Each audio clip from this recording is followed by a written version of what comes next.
ಮಿಥುನ ರಾಶಿ ವೀಕ್ಷಕರಿಗೆಲ್ಲ ಸ್ವಾಗತ. 2026 ಆಗಸ್ಟ್ ತಿಂಗಳಿನ ಮಿಥುನ ರಾಶಿಯವರ ಮಾಸ ಫಲಿತಾಂಶಗಳು ಹೇಗಿದೆ ಅಂತ ನೋಡ್ತಾ ಹೋಗೋಣ. ಮೊದಲಿಗೆ ಈ ತಿಂಗಳಿನಲ್ಲಿ ಗ್ರಹ ಸಂಚಾರ ಈ ತರ ಇದೆ.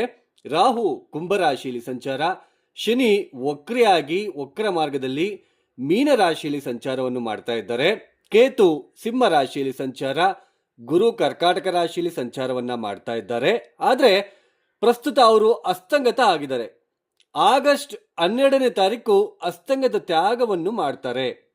ಇನ್ನು ಕುಜ ಈ ತಿಂಗಳು ಪೂರ್ತಿ ಕೂಡ ನಿಮಗೆ ಮಿಥುನ ರಾಶಿಯಲ್ಲಿ ಸಂಚಾರವನ್ನ ಮಾಡ್ತಾ ಇರ್ತಾರೆ. ಇನ್ನು ಬುಧ ಆಗಸ್ಟ್ 5ನೇ ತಾರೀಕಿನ ತನಕ ಮಿಥುನ ರಾಶಿಯಲ್ಲಿ ಸಂಚಾರ, ನಂತರ ಅವರು ಕರ್ಕಾಟಕ ರಾಶಿಗೆ ಪ್ರವೇಶವನ್ನು ಮಾಡ್ತಾರೆ. ಆಗಸ್ಟ್ 22ನೇ ತಾರೀಕಿನ ತನಕ ಮಾತ್ರ ಕರ್ಕಾಟಕ ರಾಶಿಯಲ್ಲಿ ಸಂಚಾರ, ನಂತರ ಮತ್ತೆ ಸಿಂಹ ರಾಶಿಗೆ ಪ್ರವೇಶವನ್ನು ಮಾಡ್ತಾರೆ. ಇನ್ನು ಸೂರ್ಯ ಆಗಸ್ಟ್ 17ನೇ ತಾರೀಕಿನ ತನಕ ಕರ್ಕಾಟಕ ರಾಶಿಯಲ್ಲಿ ಸಂಚಾರ, ನಂತರ ಸಿಂಹ ರಾಶಿಗೆ ಬಂದು ಪ್ರವೇಶವನ್ನು ಮಾಡ್ತಾರೆ. ಇನ್ನು ಈ ತಿಂಗಳು ಪೂರ್ತಿ ಕೂಡ ಶುಕ್ರ ಕನ್ಯಾ ರಾಶಿಯಲ್ಲಿ ಸಂಚಾರವನ್ನ ಮಾಡ್ತಾ ಇರ್ತಾರೆ.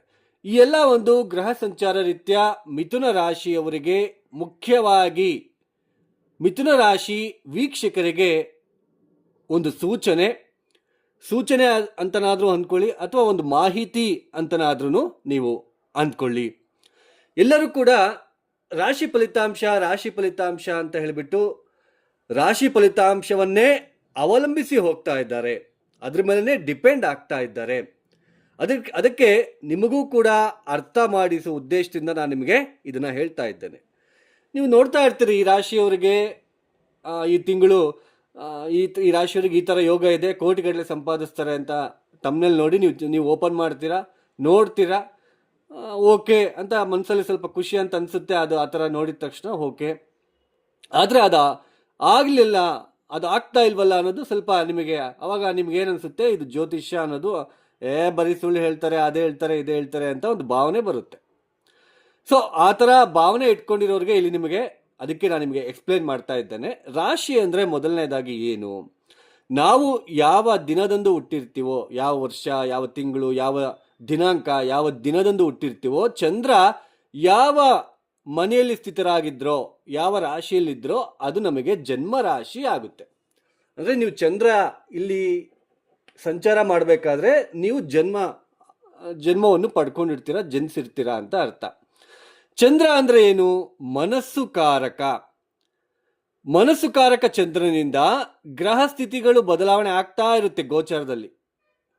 ಈ ಮನಸ್ಸುಕಾರಕ ಚಂದ್ರನಿಂದ ಗ್ರಹ ಸ್ಥಿತಿಗಳು ಬದಲಾವಣೆ ಆದಂತೆಲ್ಲ ಸ್ವಲ್ಪ ಮನಸ್ಸಿನ ಮೇಲೆ ಪ್ರಭಾವವನ್ನು ಉಂಟು ಮಾಡುತ್ತಾ ಹೋಗುತ್ತೆ. ಈಗ ಚಂದ್ರನಿರುವ ರಾಶಿಯಿಂದ 1, 2, 3, 4, ಈಗ 4ನೇ ಮನೆಯಲ್ಲಿ ಶುಕ್ರನ ಒಂದು ಪ್ರವೇಶ ಆಗ್ತಾ ಇದೆ, ನಡೀತಾ ಇದೆ ಈ ಮಿಥುನ ರಾಶಿಯವರಿಗೆ. ಅರ್ಧಾಷ್ಟಮ ಶುಕ್ರ 4ನೇ ಮನೆಯಲ್ಲಿ ತುಂಬ ಒಳ್ಳೆಯದು. ಒಂದು ಮನೆ ದುರಸ್ತೀಕರಣ ಮಾಡಬೇಕು, ಒಂದು ಕಂಫರ್ಟು, ಹ್ಯಾಪಿನೆಸ್ ಆಗಿರ್ಬೋದು, ಹಾಗೆ ಯಾವುದೋ ಒಂದು ವೆಹಿಕಲ್ ತಗೋಬೇಕು, ಅಥವಾ ವೆಹಿಕಲ್ ರಿಪೇರಿ ಮಾಡಿಸ್ಬೇಕು, ಅಥವಾ ಏನೋ ಒಂದು ವೆಹಿಕಲ್ ಚೇಂಜ್ ಮಾಡಬೇಕು, ಈ ಥರ ಒಂದು ಭಾವನೆ ನಿಮ್ಮ ಮನಸ್ಸಲ್ಲಿ ಬರ್ತಾ ಇರುತ್ತೆ. ಆ ಮನಸ್ಸಿನಲ್ಲಿ ಬಂದಿರತಕ್ಕಂಥ ಭಾವನೆ ಏನಿದೆ ಅದನ್ನು ನೀವು ಪ್ರಾಯೋಗಿಕವಾಗಿ ನೀವು ಮಾಡ್ತೀರಾ ಇಲ್ವಾ ಅನ್ನೋದು ಜಾತಕ ಹೇಳುತ್ತೆ. ಇದನ್ನ ಅರ್ಥ ಮಾಡ್ಕೊಳ್ಳಿ. ಕೇವಲ ಮನಸ್ಸಿನಲ್ಲಿ ಆಗ್ತಕ್ಕಂತಹ ಬದಲಾವಣೆಗಳು ಮಾತ್ರ ಗೋಚಾರದಲ್ಲಿ, ಬಟ್ ಆ ಬದಲಾವಣೆಗಳು ಏನಾದರೂ ಪ್ರಾಯೋಗಿಕವಾಗಿ ನಾವು ಮಾಡ್ಕೊಳ್ತೀವಾ, ದಿನನಿತ್ಯ ಜೀವನದಲ್ಲಿ ಆಗ್ತಾ ಇದೆಯಾ ಅನ್ನೋದು ಯಾವುದು ಹೇಳುತ್ತೆ ಅಂದ್ರೆ ನಮ್ಮ ಲಗ್ನ, ಜಾತಕ ಹೇಳುತ್ತೆ. ಯಾಕೆಂದ್ರೆ ಸುಮ್ಮನೆ ತುಂಬಾ ಜನ ಬರೀ ರಾಶಿ ಫಲಿತಾಂಶ ಅಂತಾನೆ ನಂಬ್ಕೊಂಡು ಕುತ್ಕೊಂಡಿದ್ದಾರೆ. ಅಂಥವ್ರಿಗೆ ಇದು ಹೆಲ್ಪ್ ಆಗಲಿ ಅನ್ನೋ ಉದ್ದೇಶಕ್ಕೋಸ್ಕರ. ಆಮೇಲೆ ಈ ತಿಂಗಳಿನಲ್ಲಿ ಗಜಕೇಸರಿ ಯೋಗ ಇದೆ ಈ ರಾಶಿಯವರಿಗೆ, ವಿಪರೀತ ರಾಜಯೋಗ, ಬುಧಾದಿತ್ಯ ಯೋಗ. ಈಗ ಚಂದ್ರನಿಂದ ಶುಕ್ರ ಕೇಂದ್ರ ಸ್ಥಾನದಲ್ಲಿ ಇರೋದಕ್ಕೆ ಮಾಲವ ಯೋಗ ಅಂತ ನಾವು ಕರಿತೀವಿ, ಬಟ್ ಅವ್ರು ನೀಚ ಸ್ಥಾನದಲ್ಲಿದ್ದಾರೆ, ಅದು ಮಾಲವ ಯೋಗ ಇದೆ. ಈ ಥರ ಎಲ್ಲ ಯೋಗಗಳು ಗೋಚಾರದಲ್ಲಿ ಅಪ್ಲಿಕೇಬಲ್ ಆಗುವುದಿಲ್ಲ. ಕೇವಲ ಮನಸ್ಸಿನಿಂದ ಉಂಟಾಗ್ತಕ್ಕಂತಹ ಮನಸ್ಸಿನಲ್ಲಿ ಬದಲಾವಣೆಗಳು ಮಾತ್ರ ಆಗ್ತಾ ಇರುತ್ತೆ. ಮನಸ್ಸಿನಲ್ಲಿ ಏನೋ ಅಂದ್ಕೊಳ್ತೀವಪ್ಪ, ಬಟ್ ಅದನ್ನ ಪ್ರಾಯೋಗಿಕವಾಗಿ ಪ್ರಾಕ್ಟಿಕಲ್ ಆಗಿ ನಾವು ಮಾಡ್ತೀವಾ ಇಲ್ವಾ ಅನ್ನೋದು ಜಾತಕದಲ್ಲಿ ಗೊತ್ತಾಗುತ್ತೆ, ಅರ್ಥ ಮಾಡ್ಕೋಬೇಕು. ಈಗ ಮನಸ್ಸಿನಲ್ಲಿ ಏನೋ ಒಂದು ಇರಿಟೇಷನ್ನು, ಫ್ರಸ್ಟ್ರೇಷನ್ ಬರ್ತಾ ಇರುತ್ತೆ, ಬೈಕಲ್ಲಿ ರ್ಯಾಶ್ ಆಗಿ ಹೋಗ್ತೀವಿ, ತುಂಬ ಸ್ಪೀಡಾಗಿ ಹೋಗ್ತೀವಿ, ಬಟ್ ನಾವು ಕೆಳಗಡೆ ಬೀಳ್ತೀವ ಅಥವಾ ಆಕ್ಸಿಡೆಂಟ್ ಆಗುತ್ತೆ ಅನ್ನೋದು ನಮ್ಮ ಜಾತಕದಲ್ಲಿ ಏನಾದರೂ ಸ್ವಲ್ಪ ದೋಷಪೂರಿತ ಗ್ರಹ ಸ್ಥಿತಿ, ಗ್ರಹ ಸಂಚಾರ ಅಥವಾ ದಶಾಭುಕ್ತಿಗಳು ನಡೀತಾ ಇದ್ರೆ ಸ್ವಲ್ಪ ಆ ಥರ ಆಗ್ತಕ್ಕಂತಹ ಸಾಧ್ಯತೆ ಇರುತ್ತೆ, ಅರ್ಥ ಮಾಡ್ಕೋಬೇಕು. ಹಾಗೇನೆ ಮುಖ್ಯವಾಗಿ ಇನ್ನೊಂದು ಮಾಹಿತಿನ ನಾನು ನಿಮಗೆ ಕೊಡಲೇಬೇಕು. ಜಾತಕ ರೀತ್ಯ ನಾವು ಹುಟ್ಟಿದಾಗ ಕರ್ಮ ಅನ್ನೋದು ಜಾಸ್ತಿ ಇದ್ದಾಗ, ಈಗ ನೋಡಿ ದಶಮಸ್ಥಾನದಲ್ಲಿ ಚಂದ್ರನಿಂದ ದಶಮಸ್ಥಾನದಲ್ಲಿ ಶನಿ ವಕ್ರಿ. ಈಗ ಶನಿ ವಕ್ರಿ ದಶಮಸ್ಥಾನದಲ್ಲಿ ಏನೆಲ್ಲ ನಿಮ್ಮ ಜಾತಕದಲ್ಲಿ ಇದೆ, ಶನಿ ವಕ್ರಿ ಏನಾದರೂ ಯಾರ್ದಾದ್ರೂ ಜಾತಕದಲ್ಲಿ ಇದ್ರೆ ಉದ್ಯೋಗದಲ್ಲಿ ಒಂದು ಸ್ಟಡಿ ಅನ್ನೋದು ಇರೋದಿಲ್ಲ. ಅದು ಕರ್ಮ ಅಂತ ನಾವು ಕರಿತೀವಿ. ಅದನ್ನು ಸ್ವಲ್ಪ ದಿನ ಒಂದೊಂದು ಕೆಲಸ ಚೇಂಜ್ ಮಾಡೋದು, ಯಾವುದೇ ಕೆಲಸನೂ ಮಾಡೋಕ್ಕಾಗಲ್ಲ, ಹ್ಯಾಪಿಯಾಗಿರೋಕ್ಕಾಗಲ್ಲ, ಇದೆಲ್ಲ ಇರುತ್ತೆ. ಅಂದರೆ ಅದು ನಾವು ಕರ್ಮ ಅಂತ ನಾವು ಕರಿತೀವಿ. ಅದಕ್ಕೆ ತಕ್ಕಂತೆ ಇರೋ ಪರಿಹಾರ ಮಾಡ್ಕೊಳ್ತಾ ನಾವೇ ಸ್ವತಃ ಮಾಡ್ಕೊಳ್ತಾ ಹೋಗಬೇಕು. ಸೊ ಜಾಸ್ತಿ ಕರ್ಮ ಇದ್ದಾಗ ಯಾವ ಜ್ಯೋತಿಷ್ಯನು ಕೂಡ ನಿಮಗೆ ಸಹಾಯ ಮಾಡಲ್ಲ. ಯಾಕೆ ಅಂತಂದರೆ ನೀವು ಕರೆಕ್ಟಾಗಿ ಪರಿಹಾರ ಮಾಡ್ಕೊಳ್ಳೋದಿಲ್ಲ ಅಂತ ಅರ್ಥ. ಈಗ ಹೊಸದಾಗಿ ಬ್ರಾಸ್ಲೈಟ್ ಬಂದಿದೆ, ಧನ ಅಂದರೆ ಹಣ ಬರೋದಕ್ಕೆ ಬ್ರಾಸ್ಲೈಟು ಅಂದರೆ ಮಣಿಯಲ್ಲಿ ಮಾಡಿರ್ತಾರೆ ಬ್ರಾಸ್ಲೈಟು. ಸೊ ಈಗ ಹೊಸದಾಗಿ ಬರ್ತಾ ಇದೆ, ಅದು ಆ ಥರ ಹಾಕೊಂಡ್ಬಿಟ್ರೆ ಹಣ ಬರಲ್ಲ. ದಯವಿಟ್ಟು ಅರ್ಥ ಮಾಡ್ಕೋಬೇಕು. ಅದನ್ನು ನೀವು ಯಾವುದು ಕರೆಕ್ಟು ಯಾವುದು ತಪ್ಪು ಅನ್ನೋದನ್ನ ನೀವು ನಿರ್ಧಾರ ಮಾಡಿಕೊಂಡು ಮುಂದಕ್ಕೆ ಹೆಜ್ಜೆ ಇಡ್ತಾ ಹೋಗಿ. ಬನ್ನಿ, ಈ 2026 ಆಗಸ್ಟ್ ತಿಂಗಳಿನಲ್ಲಿ ಮಿಥುನ ರಾಶಿಯವರಿಗೆ ಮುಖ್ಯವಾಗಿ ದಶಮ ಸ್ಥಾನದಲ್ಲಿ ಶನಿ ವಕ್ರಿ, ಪಂಚಮಾಧಿಪತಿ ಆಗಿರ್ತಕ್ಕಂತಹ ಯೋಗಕಾರಕ ಆಗಿರ್ತಕ್ಕಂತಹ ಶುಕ್ರ 4ನೇ ಮನೆಯಲ್ಲಿ ಸಂಚಾರ ಮಾಡ್ತಾ ಇದ್ದಾರೆ. ನೀಚ ಸ್ಥಾನ ಜನ್ಮ ರಾಶಿಯಲ್ಲಿ ಕುಜನ ಸಂಚಾರ. ನೋಡಿ, ಮುಖ್ಯವಾಗಿ ಶನಿ ವಕ್ರಿ ಆಗಿರ್ತಕ್ಕಂಥದ್ದು ಉದ್ಯೋಗದಲ್ಲಿ ಇರತಕ್ಕಂತಹ ಒತ್ತಡಗಳನ್ನ, ಸವಾಲುಗಳನ್ನ ನೀವು ಸ್ವೀಕರಿಸಬೇಕಾಗುತ್ತೆ. ಈ ಸಮಯದಲ್ಲಿ ಏನಪ್ಪ ಏನು ಗೋಳಕಂತಾರೆ ಆಫೀಸಲ್ಲಿ, ನನಗೆ ತುಂಬಾ ಕಷ್ಟ ಆಗ್ತಿದೆ, ಇವು ಕೆಲಸ ಬಿಟ್ಟು ಬಿಡೋಣಪ್ಪ ಅಂತಕ್ಕಂತಹ ಒಂದು ಭಾವನೆ ಅನ್ನೋದು ಬರ್ತಾ ಇರುತ್ತೆ. ಕೆಲಸ ಹುಡುಕ್ತೀರಾ, ಈ ಯಾರೋ ಒಂದು ಆಫೀಸರ್ ಬಂದ್ಬಿಟ್ಟು ನಿಮ್ಗೆ ಏನೋ ಒಂದು ಅಂದ್ಬಿಡ್ತಾರೆ, ಅಥವಾ ಕೊಲೀಗ್ಸ್ ಏನೋ ಒಂದು ಹೇಳ್ಬಿಡ್ತಾರೆ, ಬೇಡ ಈ ಆಫೀಸ್ ಸಹವಾಸನೇ ಬೇಡ, ಬೇರೆ ಎಲ್ಲಾದ್ರೂ ಹುಡುಕೋಬೇಕು, ಕೆಲಸ ಪ್ರಯತ್ನ ಪಡ್ತೀರಾ. ಇನ್ಮೇಲೆ ಸ್ವಲ್ಪ ಕೆಲಸದಲ್ಲಿ ಸ್ವಲ್ಪ ಅಡಚಣೆಗಳು, ಸ್ವಲ್ಪ ಮನಃಶಾಂತಿ. ಯಾಕೆಂದ್ರೆ ದಶಮ ಸ್ಥಾನದಲ್ಲಿ ಯಾವುದೇ ಗ್ರಹ ಸ್ಥಿತರಾಗಿದ್ರು ಕೂಡ 4ನೇ ಮನೆ ಮೇಲೆ ನೇರ ದೃಷ್ಟಿ ಬೀಳುತ್ತೆ. ಅಂದ್ರೆ ನಾವು ಮಾಡ್ತಕ್ಕಂತಹ ಉದ್ಯೋಗದಿಂದ ನಮ್ಮ ಮಾನಸಿಕವಾಗಿ ಪ್ರಶಾಂತವಾಗಿದ್ದೀವಾ ಅಂತ ನಾವು ತಿಳ್ಕೊಬಹುದು. 4ನೇ ಮನೆ ದೃಷ್ಟಿ ಬೀಳ್ತಾ ಇರೋದ್ರಿಂದ ಅಲ್ಲಿ ಸ್ವಲ್ಪ ಸ್ಟ್ರೆಂತ್ ಚೆನ್ನಾಗಿದ್ರೆ, ಅಷ್ಟಕವರ್ಗ ಬಿಂದುಗಳೆಲ್ಲ ಚೆನ್ನಾಗಿದ್ರೆ ಸ್ವಲ್ಪ ಶನಿಯಿಂದ ಅಷ್ಟೊಂದು ನಿಮಗೆ ತೊಂದರೆ ಆಗಲ್ಲ ಅಂತ ಅರ್ಥ.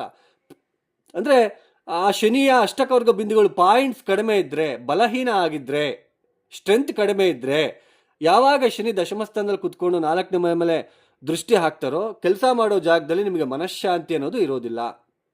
ಇದನ್ನ ನಾವು ಅರ್ಥ ಮಾಡ್ಕೋಬೇಕು. ಅಂದ್ರೆ ಶನಿ ವಕ್ರೆ ಆಗಿರೋದು ಒಂದ್ ಕಡೆ, ಕೆಲಸ ಮಾಡೋ ಜಾಗದಲ್ಲಿ ಒತ್ತಡ, ಇರಿಟೇಷನ್ನು, ಈ ಥರ ಹೊಸದಾಗಿ ಏನಾದರೂ ಕೆಲಸ ಹುಡುಕ್ಬೇಕು ಅಥವಾ ಬೇರೆ ಪ್ರಾಜೆಕ್ಟ್ ಮಾಡಬೇಕು, ಈ ಥರದ ಅಂದರೆ ಈಗ ಕೆಲಸ ಮಾಡೋ ಜಾಗದಲ್ಲಿ ನಿಮಗೆ ಹೊಸ ಪ್ರಾಜೆಕ್ಟ್ ಬಂದು ಬೀಳುತ್ತೆ. ಆ ಪ್ರಾಜೆಕ್ಟ್ ಬಗ್ಗೆ ನಿಮಗೆ ಗೊತ್ತಿರೋದಿಲ್ಲ, ಅಥವಾ ಆ ಕೆಲಸದ ಬಗ್ಗೆ ನಿಮಗೆ ಗೊತ್ತಿರೋದಿಲ್ಲ.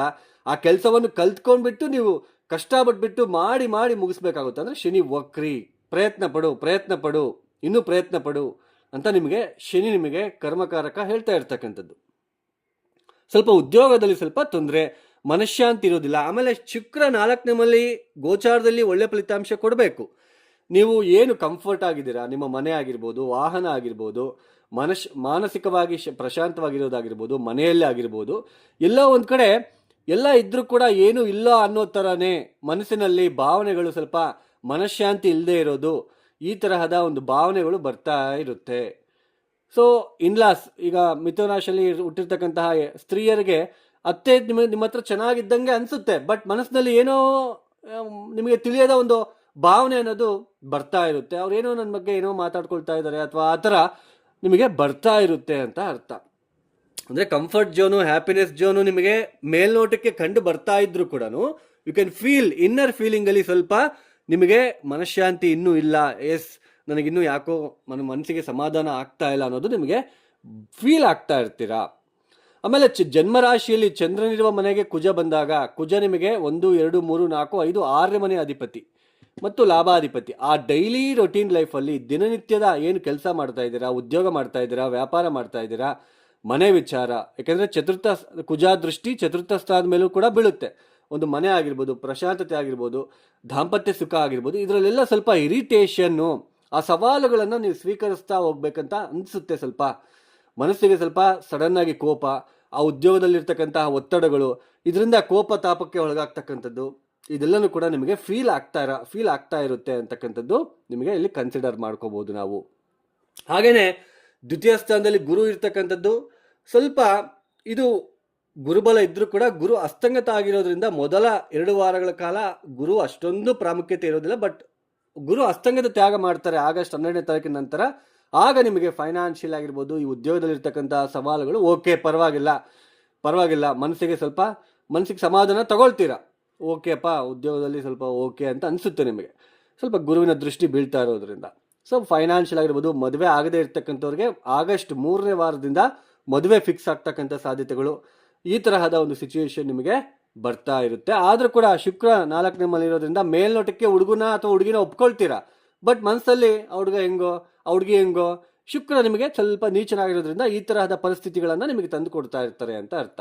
ರವಿ ಕೂಡ ಆಗಸ್ಟ್ 17ನೇ ತಾರೀಕಿನ ತನಕ ದ್ವಿತೀಯ ಸ್ಥಾನದಲ್ಲಿ ಇರೋದ್ರಿಂದ ಚಂದ್ರಾತ್ ಯು ಕ್ಯಾನ್ ಫೀಲ್ ಲೈಕ್ ಕುಟುಂಬದಲ್ಲಿ ಏನೋ ಡಿಸ್ಟರ್ಬೆನ್ಸ್ ಥರ, ಒಂದು ಫ್ಯಾಮಿಲಿಯಲ್ಲಿ ಒಂದು ಡಿಸ್ಟರ್ಬೆನ್ಸ್ ಥರ, ಹಣಕಾಸಿನ ವಿಚಾರದ ಸ್ವಲ್ಪ ಡಿಸ್ಟರ್ಬೆನ್ಸ್ ಅಂತ ಅನ್ನಿಸ್ತಕ್ಕಂಥದ್ದು ನಿಮಗೆ ಯು ಕ್ಯಾನ್ ಫೀಲ್ ಲೈಕ್ ಚಂದ್ರಾತ್ ಮನಸ್ಸು ಕಾರಕನಿಂದ 2ನೇ ಮನೆಯಲ್ಲಿ ರವಿ ಬಂದಿರೋದ್ರಿಂದ ಮನಸ್ಸಿನಲ್ಲಿ ಆ ಥರ ಫೀಲ್ ಅನ್ನೋದು ನಿಮಗೆ ಮಾಡ್ಕೊಳ್ತೀರಾ. ಹಾಗೆಯೇ ರವಿ ಆಗಸ್ಟ್ 17ಕ್ಕೆ ಸ್ವಂತ ರಾಶಿಗೆ ಬರ್ತಾರೆ. ಆದರೆ ಕೇತು ಇರೋದ್ರಿಂದ ಸೋದರಿಯರ ಜೊತೆ ಭಿನ್ನಾಭಿಪ್ರಾಯ, ಸ್ವಲ್ಪ ಸ್ಕಿನ್ ರಿಲೇಟೆಡ್ ಡಿಸ್ಟರ್ಬೆನ್ಸ್ ಆಗ್ತಕ್ಕಂಥದ್ದು, ಸ್ವಲ್ಪ ತಂದೆಯ ಆರೋಗ್ಯದಲ್ಲಿ ವ್ಯತ್ಯಾಸಗಳು ಉಂಟಾಗ್ತಕ್ಕಂಥದ್ದು, ತಾಯಿ ಆರೋಗ್ಯದಲ್ಲೂ ಕೂಡ ಸ್ವಲ್ಪ ವ್ಯತ್ಯಾಸಗಳು ಉಂಟಾಗ್ತಕ್ಕಂತಹ ಸಾಧ್ಯತೆಗಳು ಹೆಚ್ಚಾಗಿ ಕಂಡು ಬರ್ತಾ ಇರುತ್ತೆ. ಸ್ವಲ್ಪ ಹಣಕಾಸಿನ ವಿಚಾರದಲ್ಲಿ ಸ್ವಲ್ಪ ಕಷ್ಟಗಳು ಅಥವಾ ಖರ್ಚುಗಳು ಜಾಸ್ತಿ ತೋರಿಸ್ತಾ ಇರುತ್ತೆ ಅಂತಾನೆ ಹೇಳಬಹುದು. ಯು ಕ್ಯಾನ್ ಫೀಲ್ ಲೈಕ್ ಲಾಭಾಧಿಪತಿ ಜನ್ಮರಾಶಿಗೆ ಬಂದಿರೋದ್ರಿಂದ ಇನ್ನೂ ಬರಬೇಕು, ಹಣ ಯಾವುದೋ ಬರಬೇಕು. ಸ್ವಲ್ಪ ಫೈನಾನ್ಷಿಯಲಿ ಕಂಡೀಷನ್ಗೆ ನಿಮಗೆ ಇಂಪ್ರೂವ್ಮೆಂಟ್ ಮಾಡ್ಕೊಳೋದಕ್ಕೆ ಸ್ವಲ್ಪ ಅವಸರ, ಆ ಕೋಪ, ಆ ಫ್ರಸ್ಟ್ರೇಷನ್ನು ಕುಜ ನಿಮಗೆ ಕೊಡ್ತಾ ಹೋಗ್ತಾನೆ ಅಂತ ಅರ್ಥ. ಒಟ್ಟಾರೆಯಾಗಿ ಮಿಥುನ ರಾಶಿಯವರಿಗೆ ಜನ್ಮರಾಶಿ ನಿಮ್ಮ ಮನಸ್ಸು ಕಾರಕ ಚಂದ್ರನಿಂದ ಜನ್ಮರಾಶಿಯಲ್ಲಿ ಗೋಚಾರದಲ್ಲಿ ಗ್ರಹಸ್ಥಿತಿಗಳು ಈ ಥರ ಇರೋದ್ರಿಂದ ಮನಸ್ಸಿನಲ್ಲಿ ಆವೇದನೆಗಳು, ಸ್ವಲ್ಪ ಮನಸ್ಸಿನಲ್ಲಿ ಭಾವನೆಗಳು ನಿಮಗೆ ಬರ್ತಾ ಇರುತ್ತೆ. ಬಟ್ ಜಾತಕದಲ್ಲಿ ದಶಾಭಕ್ತಿಗಳು ಚೆನ್ನಾಗಿದ್ರೆ ಏನು ಫೀಲ್ ಮಾಡ್ಕೊಳ್ಳೋ ಅವಶ್ಯಕತೆ ಇಲ್ಲ. ಈ ಮಿಥುನ ರಾಶಿಯವರು ತಪ್ಪದೆ ಸ್ವಲ್ಪ ನೋಡಿ, ಕಣ್ಣಿಲ್ಲದೆ ಇರ್ತಕ್ಕಂತಹ ಚಿಕ್ಕ ಹೆಣ್ಮಕ್ಳ ಆಶ್ರಮ ಇರುತ್ತೆ, ಚಿಕ್ಕ ಹುಡುಗಿಯರದು ಕಣ್ಣಿಲ್ಲದೆ ಇರ್ತಕ್ಕಂತಹ ಹುಡುಗಿಯರ ಆಶ್ರಮಕ್ಕೆ ಸ್ವೀಟ್ ಕೊಡಿ. ನೀವೆಷ್ಟು ಸ್ವೀಟ್ ಕೊಡ್ತೀರೋ ಅಷ್ಟು ಒಳ್ಳೆಯದು. ಹಾಗೆ ತೊಗರಿಬೇಳೆ, ಅವರಿಗೆ ಅಲ್ಲಿ ತೊಗರಿಬೇಳೆಯಿಂದ ಮಾಡಿರ್ತಕ್ಕಂಥ ಒಬ್ಬಟ್ಟನ್ನು ಕೊಡೋದಕ್ಕೆ ಪ್ರಯತ್ನ ಪಟ್ಟರೆ ತುಂಬ ಹೆಲ್ಪ್ ಆಗ್ತಾ ಹೋಗುತ್ತೆ. ನಿಮಗೆ ಶುಕ್ರ ಅಂದರೆ ಬ್ಲೈಂಡಲ್ಲಿ ಶುಕ್ರನಿಗೆ ನಿಮ್ಮ ಜಾತಕರೀತ್ಯ ನೀಚನಾಗಿದ್ದರೆ, ಬಲಹೀನ ಆಗಿದ್ದರೆ ಬ್ಲೈಂಡ್ ಪೀಪಲ್ಸ್ಗೆ ಹೆಲ್ಪ್ ಮಾಡಿ. ಆವಾಗ ಸ್ವಲ್ಪ ಶುಕ್ರ ನಿಮಗೆ ಕೂಲ್ ಆಗ್ತಾರೆ. ನೀವು ನೀವು ತುಂಬ ಜನ ಈ ಬುದ್ಧಿ ಇಲ್ಲದೆ ಇರೋರು ಡೈಮಂಡ್ ಹಾಕ್ಕೊಂಡ್ಬಿಡ್ತಾರೆ ಲಕ್ಷಾನುಗಟ್ಟಲೆ ಕೊಟ್ಟು. ಅದೇ ಲಕ್ಷಕ್ಕೆ ಬ್ಲೈಂಡು ಕಣ್ಣಿಲ್ಲದೆ ಇರ್ತಕ್ಕಂತಹ ಚಿಕ್ಕ ಮಕ್ಕಳು ಇರ್ತಾರೆ, ಅವ್ರಿಗೆ ಅದೇ 1 ಲಕ್ಷದ ರೂಪಾಯಿದು ಹೆಲ್ಪ್ ಮಾಡಿದ್ರೆ ಎಷ್ಟೋ ಜನ್ಮದ ಪುಣ್ಯ ನಿಮಗೆ ಪ್ರಾಪ್ತಿ ಆಗ್ತಾ ಹೋಗುತ್ತೆ. ಇದನ್ನ ಮಾಡಿ, ಈ ಕೆಲಸ ಮಾಡಿ. ಕೇವಲ ಅಲಂಕಾರಿಕ ಪ್ರಿಯರ ಆಗಿದ್ರೆ ನೀವು ಹಾಕ್ಕೊಳ್ಳಿ. ಬೇಕಾದ್ರೆ ನೀವು ಅಲಂಕಾರಿಕ ವಸ್ತುಗಳು ಅಂತಲೇ ನಾನು ಹೇಳ್ತೀನಿ. ಉಂಗುರ, ಆ ಬ್ರಾಸ್ಲೆಟ್ ಹೊಸದಾಗಿ ಬಂದಿದೆ ನೋಡಿ, ನೀವು ನೋಡ್ತಾ ಇರ್ತೀರಾ ಆ್ಯಡಲ್ಲಿ, ಯೂಟ್ಯೂಬಲ್ಲಿ ನೋಡಬೇಕಾದ್ರೆ. ಅವೆಲ್ಲ ಅಲಂಕಾರಿಕ ವಸ್ತುಗಳು ಮಾತ್ರ. ಅದರಿಂದ ಯಾವುದೇ ತರಹದ ಕರ್ಮ ಹೋಗಲ್ಲ, ದುಡ್ಡು ಖರ್ಚಾಗುತ್ತೆ ವಿನಃ ಕರ್ಮ ಹೋಗಲ್ಲ, ಯಾವುದು ಮನಃಶಾಂತಿನೂ ಸಿಗಲ್ಲ. ಇದನ್ನು ಅರ್ಥ ಮಾಡಿಕೊಂಡು ನೀವು ಇದು ಮಾಡ್ಕೊಳ್ಳಿ, ಸಹಾಯ ಮಾಡಿ. ಇದರಿಂದ ನಿಮಗೆ ಕರ್ಮ ಹೋಗುತ್ತೆ, ಅರ್ಥ ಮಾಡ್ಕೋಬೇಕು ನಾವು. ಕುಜ ತೊಗರಿಬೇಳೆಯಿಂದ ಮಾಡ್ತಕ್ಕಂಥ ಒಬ್ಬಟ್ಟನ್ನು ಕೊಡಿ. ಯಾರಿಗೋ ಒಬ್ಬರಿಗೆ ಒಂದು 10-20 ಒಬ್ಬಟ್ಟನ್ನು ಮಂಗಳವಾರ ಕೊಡ್ತಾ ಬನ್ನಿ. ತೊಗರಿಬೇಳೆ ದಾನ ಮಾಡೋ ಬದಲು ಒಬ್ಬಟ್ಟನ್ನು ಕೊಡಿ, ಅವ್ರು ಸಿಹಿಯನ್ನು ತಿಂತಾರೆ, ಅದರಿಂದ ನಿಮಗೆ ಹೆಲ್ಪ್ ಆಗುತ್ತೆ. ಅರ್ಥ ಮಾಡ್ಕೋಬೇಕು. ಏನೋ ಒಂದು 100 ಗ್ರಾಮ್ 200 ಗ್ರಾಮ್ ತೊಗರಿಬೇಳೆ ಕೊಟ್ಟು ನಾನು ತೊಗರಿಬೇಳೆ ಕೊಡ್ತಾ ಇದ್ದೀನಿ ಆದರೂ ಒಳ್ಳೇದಾಗ್ತಿಲ್ಲ, ದಟ್ ಈಸ್ ಫೇಕ್, ಅದು ಆ ಥರ ಅಲ್ಲ. ಅರ್ಥ ಮಾಡ್ಕೋಬೇಕು. ಇನ್ನು ಈ ವಿಡಿಯೋ ನಿಮ್ಗೆ ಇಷ್ಟ ಆಗಿದ್ರೆ ಮಾತ್ರ ಲೈಕ್ ಮಾಡಿರಿ, ಇಲ್ಲ ಅಂದರೆ ಬಿಟ್ಬಿಡಿ. ಶೇರ್ ಮಾಡಿ, ಇಲ್ಲ ಸಬ್ಸ್ಕ್ರೈಬ್ ಮಾಡ್ಕೊಳ್ಳಿ, ನಿಮ್ಮಿಷ್ಟ. ಇನ್ನು ಸರ್ವೇ ಜನ ಸುಖಿನೋ ಭವಂತು. ಧನ್ಯವಾದಗಳು. ಜೈ ಶ್ರೀರಾಮ್.